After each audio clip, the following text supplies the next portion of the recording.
understand what it would feel like to be in that landscape. And there's no way when you're in a landscape to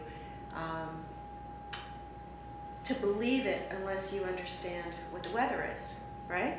So even in these pictures, weather was really critical for me. The temperature was critical, the light, the quality of the light, the angle of the light, that was everything for me.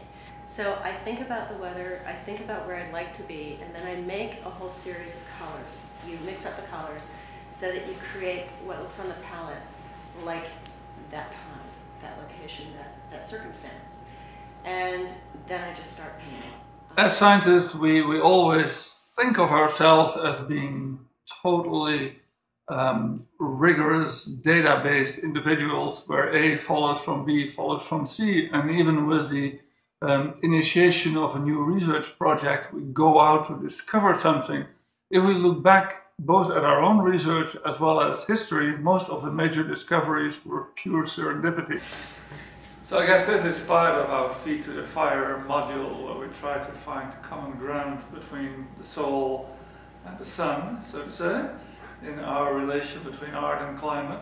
As a scientist, we always pray that we are strong enough to just stay with the data, and here we have somebody who voluntarily, knowingly goes into something that doesn't exist. And that was an eye-opening experience, that we had so much in common. The way we as scientists, which may be nerdy and dry and boring, look at climate, and how a landscape painter looks at climate, that actually many times we come from very similar perspectives. An artist has to look and analyze and figure out how to mix with all the options that are here in quantities that are sufficient enough so that they can then pick the right brushes up and translate this vision they have of that landscape they're looking at onto a surface that then someone can look at, engage with. It's a very logical process. It's very emotional when you're doing that and when you're conceiving of what your ideas are, but even the actions that govern your choices as you're painting are all completely intellectual ones.